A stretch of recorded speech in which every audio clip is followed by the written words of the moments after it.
अजीज़ दोस्तों नमस्कार। अजीज़ दोस्तों, थोड़ा कनाडा, अमेरिका और यूरोप के हवाले से आपके सामने कुछ चीज़ें रखना चाहूँगा। क्रिस्टिया फ्रीलैंड कनाडा से, ये हरप्रीत सिंह नजर जो टेररिस्ट था, उसके कत्ल को 1 साल हो गए। उसके लिए कनाडा में उसका दिन मनाया गया। एक जर्नलिस्ट ने इन लोगों से सवाल किया, जो Canadian government officially Harpreet Singh नजर का दिन मना रही है, उनसे सवाल किया कि हरप्रीत सिंह नजर की मौत से पहले वो नो फ्लाई लिस्ट में था, यानी उसको कनाडा से बाहर नहीं जा सकता था। उसके बैंक अकाउंट फ्रीज थे। वो एज ए टेररिस्ट काउंट होता था कनाडा की सरकार के सामने। अचानक ऐसा क्या हुआ कि उसके मरने के बाद उसको एक हीरो बना के पेश किया गया और पार्लियामेंट में उसके लिए हीरो बना के रेजोल्यूशन पेश किया गया और उसको मतलब ट्रिब्यूट दिया गया। ऐसा क्या हुआ? तो ये इनका जवाब सुन लीजिए।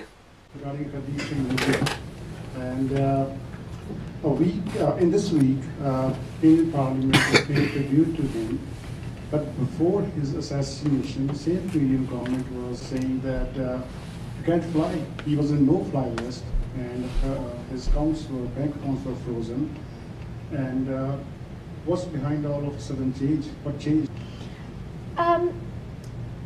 So thank you for the question. It's a really important one.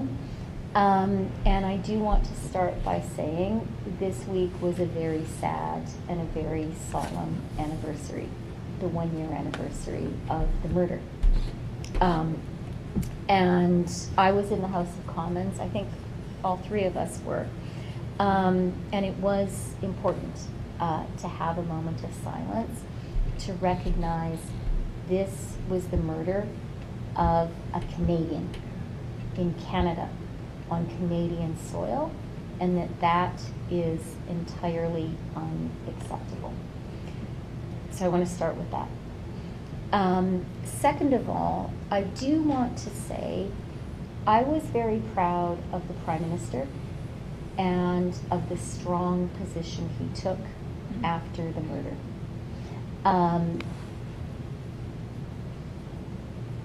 It was the right thing to do, but it wasn't an easy thing to do.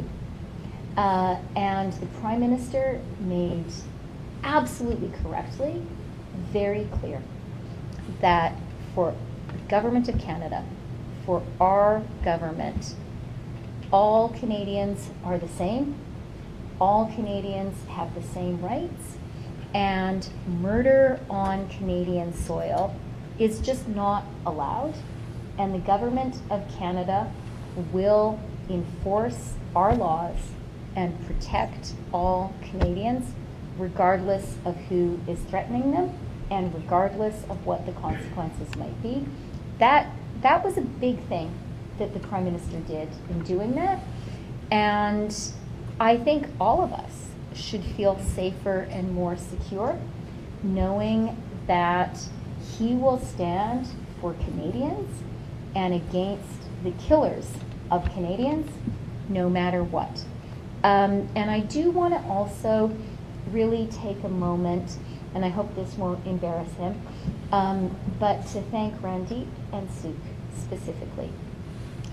Both of them raised this issue directly. They raised it directly with me. They raised it directly with the Prime Minister. We had also intelligence information, but they were very, very strong in ensuring that we understood what was happening in the community and threats that people were facing. Canada की सरकार को George Soros की ecosystem चला रहा है और George Soros की ecosystem के लिए Europe, America, Australia, Japan, China, Pakistan, middle east कोई मसला नहीं है। मसला है सिर्फ इंडिया, और इंडिया को टारगेट करने के लिए जॉर्ज सोरोस इस टाइप की चीज़ें करता है। अजीज दोस्तों, ये एक ट्रक जा रहा है, डिस्प्ले ट्रक कनाडा में, और ये बता रहा है, लोगों की आंखें खोलने के लिए काफ़ी है कि ये जो आप देख रहे हैं ना, ये ट्रक पे लिखा हुआ आ रहा है कि ये यमन है, ये सीरिया है या इराक है।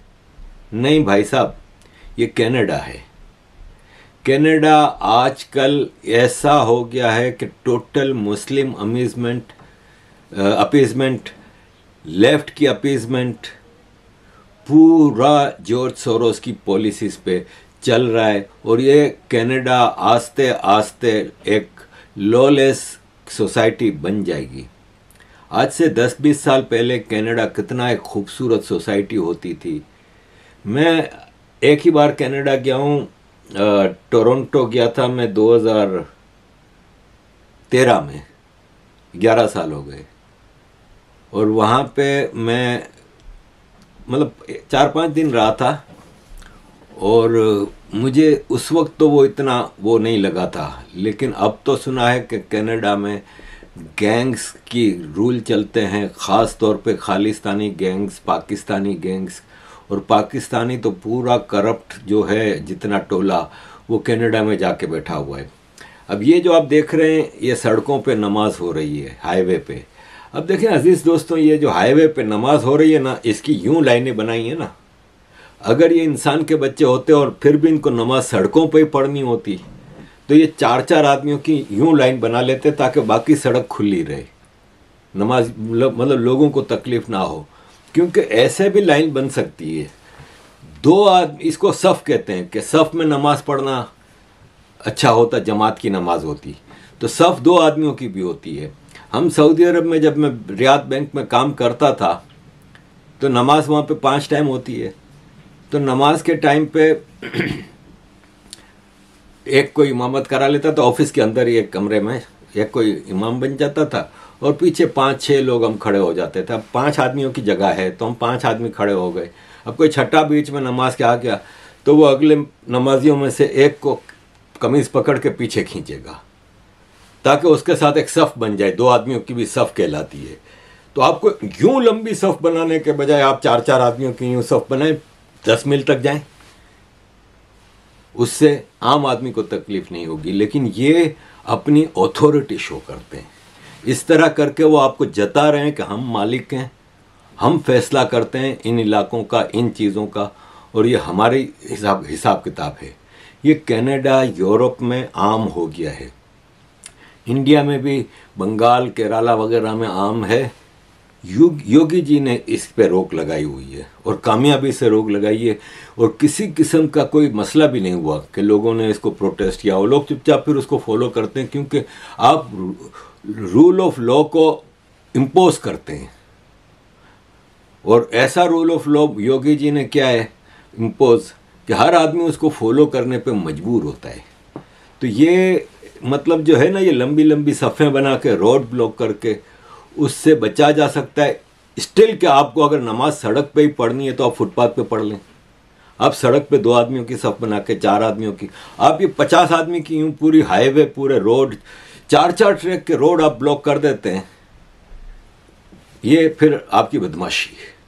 और जो सरकार इस बदमाशी को एक्सेप्ट करता है ना, वो नपुंसक सरकार है, वो बेकार सरकार है, और उस सरकार को सरकार कहलाने का हक नहीं, चाहे वो ब्रिटिश गवर्नमेंट हो, कैनेडियन हो, अमेरिकन हो, या इंडिया की कोई स्टेट गवर्नमेंट हो। वो नपुंसक सरकार होगी जो ये चीज़ें अलाउ करती है सड़कों पे। अजीज दोस्तों, यूरोप का तो हाल ख़राब है। ये आप देख रहे हैं ना, ये मुझे किसी ने तस्वीर भेजी और बोला आरिफ भाई पहचानिए, तो मैं पहचाना तो नहीं, लेकिन जिसने भेजी थी वो फ्रांस में रहता है मेरा दोस्त। तो मैंने फिर इसके दुकानों के बोर्ड पढ़े, मैंने कहा भाई ले, ये तो फ्रांस है। वो कहता है ये पेरिस है। ये देखें आपको, पेरिस, मुंबई के भिंडी बाज़ार, चांदनी चौक, मैं उन इलाकों की बुराई नहीं कर रहा, लेकिन वहाँ पे भी इसी तरह का माहौल होता है ना। यूरोप में ये चीज़ें नहीं होती थी। अच्छा है, बुरा है, जो भी है, लेकिन ये माहौल यूरोप का नहीं होता था। पेरिस शहर की क्या मतलब दुनिया में मशहूरी है, और ये देख लें, ये आपको पेरिस मिल रहा है। और यही हाल लंदन का था। अभी बकरा ईद आई है, इसके बाद आप देखें ये साउथ हॉल है। हालांकि साउथ हॉल मेजॉरिटी मुस्लिम एरिया नहीं है, मेजॉरिटी सिख एरिया है और हिंदू भी हैं काफ़ी। वहाँ का एमपी काउंसलर मतलब या तो हिंदू होता है या सिख होता है। मेयर, अभी जो पार्लियामेंट ख़त्म हुई है ब्रिटिश पार्लियामेंट, उसमें साउथहोल से विजेंद्र सिंह थे एमपी, हिंदू, विजेंद्र शर्मा हिंदू, और पिछले 5 इलेक्शन से वही एमपी थे वहाँ के। लेकिन वहाँ पे आप ये देख लें कि ये ईद के बाद का क्या हाल है। ये मुसलमानों की बदमाशी है और वो आपके सामने साबित करना चाहते हैं कि हम तो ये करेंगे, जो करना है कर लो। लेकिन होता यह है कि अब चीज़ें हैं ना, इनके यहाँ के लोगों ने अपने हाथ में ले ली है। जैसे रिफॉर्म्स पार्टी बनी है, और अगेन आई विल से कि ये लोग रेसिस्ट नहीं हैं, ये गंद को साफ करना चाहते हैं। इनको किसी हिंदू से कोई मसला नहीं। ये नहीं है कि हिंदू भी सड़कों पे कोई फेस्टिवल नहीं करते, बाकायदा परमिशन लेके एक इनको रूट अलॉट होता है, उस पे गणेश विसर्जन करते हैं या हनुमान जी का दिन मनाते हैं, राम जी का दिन मनाते हैं, करते हैं। ऐसे करते हैं कि एक तो आम आदमी को तकलीफ ना हो और दूसरा आम आदमी भी इसमें इन्वॉल्व हो खुशी खुशी, और उसमें म्यूज़िक, डांस, खाना पीना यही होता है। होली में कलर फैलाते हैं, सब कुछ करते हैं, तो एक मखसूस इनको गार्डन या कोई प्राइवेट क्लब वगैरह में ऑर्गेनाइज किए जाते हैं ये प्रोग्राम, और प्रोग्राम ख़त्म होने के बाद हिंदू खुद उस पूरे इलाके की सफाई करके चमका के जाते हैं। सिखों के भी दिन आते हैं, बैसाखी भी मनाते हैं, गुरुओं के दिन भी मनाते हैं, तो ऐसा कोई गंदबाजी नहीं होती। लेकिन मुसलमान अपनी बदमाशी दिखाता है, नमाजें पढ़ेगा, सड़कों पे गंदबाजी करेगा और ये सारी चीज़ें करेगा। अजीज़ दोस्तों, ये आप बताएं, ये जो आप देख रहे हैं खिड़की में से किसी ने वीडियो बनाई है, ये कहाँ का है? कौन सी? ये अफ्रीका है या एशिया का कोई मुल्क है? कहाँ का है? ये लंदन है। मतलब आप ये देखें कि अगर इन्वेजन इसको नहीं कहते तो क्या कहते हैं?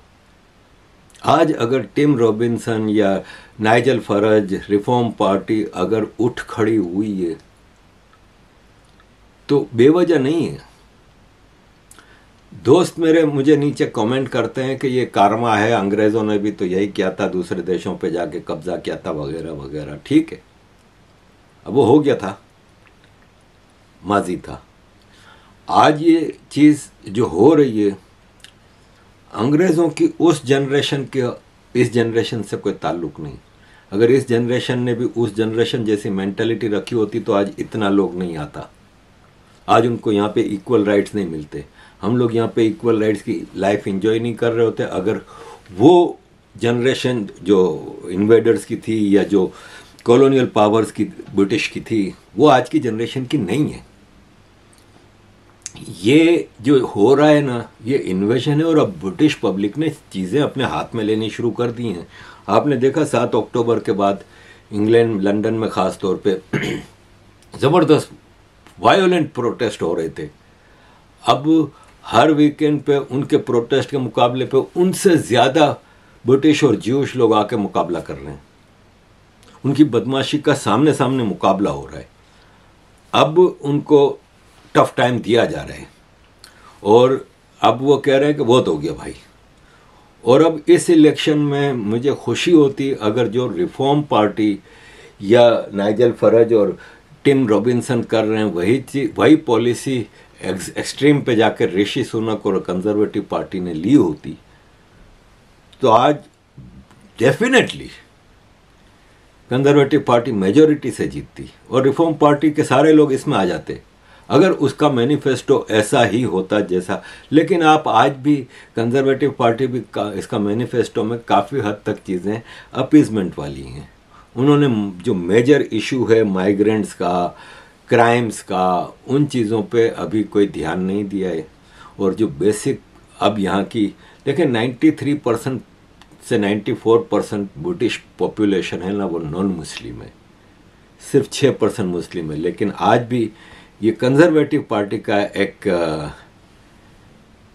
मेंबर ऑफ पार्लियामेंट है पिछली पार्लियामेंट का और अब कैंडिडेट है, उसने ईद पे मुसलमानों के घरों पे अपनी पैम्फलेट भेजा है। उसमें लेटर में लिखता है कि मैं आप सबको ईद की मुबारकबाद देता हूं और हमने बीजेपी की मोदी की बीजेपी को इंडिया में वापस जीतते हुए देखा है।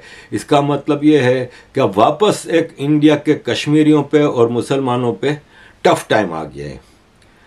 नरेंद्र मोदी ने कश्मीर को स्टेट बनाने से इनकार कर दिया है और वो कश्मीर को कब्जा करके बैठा हुआ है।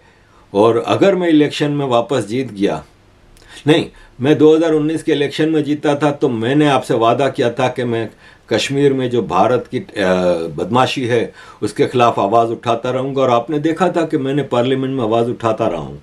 अब 4 जुलाई के इलेक्शन में आप मुझे वापस इलेक्ट करें ताकि मैं कश्मीर के मामले को पार्लियामेंट में ज़िंदा रखूं और मैं इंडिया की बदमाशी को, मतलब ये कंजर्वेटिव पार्टी का एमपी एक लेटर लिख रहा है सबको।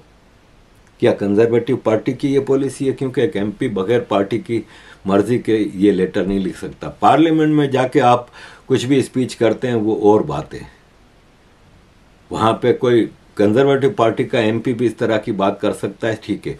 यहाँ इलेक्टोरल वो चल रहा है, तो इस तरह जो हिंदू कंजर्वेटिव पार्टी को सपोर्ट कर रहा है वो पीछे नहीं हटेगा।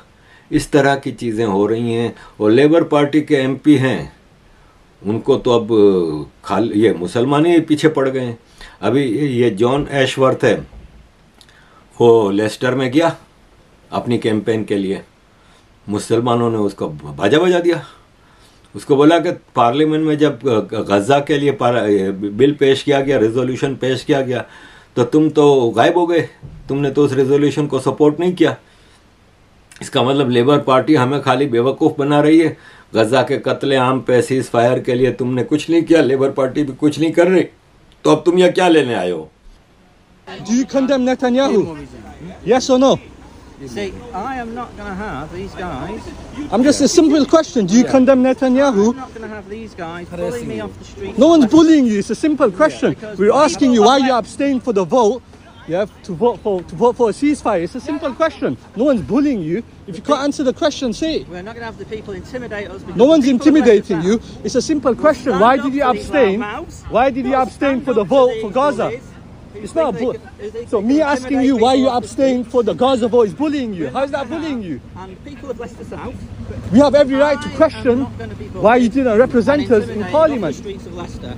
And if you want these people to win this election, if you want the bullies, he doesn't want us to ask him why he abstained from the Gaza vote. If you call us asking you why you abstained, you've got to vote against this. Why did you abstain from the Gaza vote? These people don't decide. Why did you abstain from the Gaza These vote? people bullying, Why? intimidating, It's not bullying. It's shouting not at me. intimidating. They don't It's a decide simple what happens in question. Leicester. It's a simple question. You got the blood of Palestinian men, They women, don't and have children to on your decide what hands. happens with energy bills. So if you want to make sure It's a disgrace. that these Is loud Netanyahu a war bullies criminal? Why couldn't you don't win condemn in him? Leicester South, you've got to get out. Why couldn't you and condemn vote Netanyahu? Labour on July the 4th. Why couldn't you condemn Netanyahu? Why couldn't you condemn him? Asking you why you abstained from the ceasefire is bullying now. Talk is complete, my friend. You can go. Thank you. How is asking you why you abstained from the ceasefire vote bullying and intimidating? He answered everybody there. उसको भागना पड़ा। आपको याद होगा तनमन देसाई की मैंने आपको video दिखाई थी, वो Khalistani British member of parliament स्लाव से, उसको भी मस्जिद के पास गया था अपनी कैंपेन करने के लिए, उसको भागना पड़ा। तो अब लेबर से मुसलमान को वो हो रहा है। अगर ये चीज़ हो गई ना तो फिर मुस्लिम वोट डिवाइड होगा ना, तो फिर शायद लेबर को कमज़ोर होना पड़ेगा। लेकिन फॉर द मोमेंट अजीज़ दोस्तों, सिचुएशन ये है कि इलेक्शन में क्या होता है, लेट्स सी। लेकिन यूरोप में इस वक्त तब्दीली के कोई आसार नज़र नहीं आते। हॉलैंड में खैरत विल्डर जीते भी, लेकिन इसके बावजूद कोई बड़ी तब्दीली वहाँ पे अभी तक नहीं आई, क्योंकि वो जीत लिमिटेड होती है। अब यहाँ के इलेक्शन में 650 सीटें हैं। रिफॉर्म पार्टी क्या ले सकेगी 300 सीटें? 350, 326 जो मेजोरिटी के लिए चाहिए ले सकेगी? बिल्कुल नहीं ले सकेगी। 100 सीटें भी नहीं ले सकेगी। और उनका वोट डिवाइड होने से कंजर्वेटिव की कम होगी, और फिर लेबर पार्टी ग्रीन पार्टी के साथ स्कॉटिश पार्टी के साथ ये सब मिला के गवर्नमेंट बना लेगी। और यूरोप का एक और बड़ा मसला ये है कि यहाँ पे फर्टिलिटी है ना, वो बहुत क्राइसिस है। आपको मतलब एक मरने वाले लोग होते हैं और रोज़ पैदा होने वाले लोग होते हैं, उसमें बैलेंस होना तो पॉपुलेशन घटती नहीं है। लेकिन रोज़ के अगर 3 आदमी मर रहे हैं और रोज़ के 2 बच्चे पैदा हो रहे हैं तो आपकी पॉपुलेशन घटती है। और उसमें भी इस वक्त सिचुएशन ये है कि यूरोप के जो मेजर कंट्रीज़ हैं, Germany, France, England, Italy, Spain, Portugal वगैरह, वहाँ पे मुस्लिम फर्टिलिटी एवरेज 5 से 7 बच्चे पैदा हो रहे हैं, और बाकी नॉन मुस्लिम कम्युनिटीज़ में 1 से 2 बच्चे पैदा हो रहे हैं। तो वो जो पॉपुलेशन ऑलरेडी घट भी रही है, और उसमें भी जो न्यू बॉर्न बेबीज़ हैं वो ज़्यादा मुस्लिम्स के हैं। तो इस तरह डेमोग्राफी बहुत ख़तरनाक तरीके से चेंज हो रही है। जैसे आप ये देखें कि यूरोप में, स्पेन में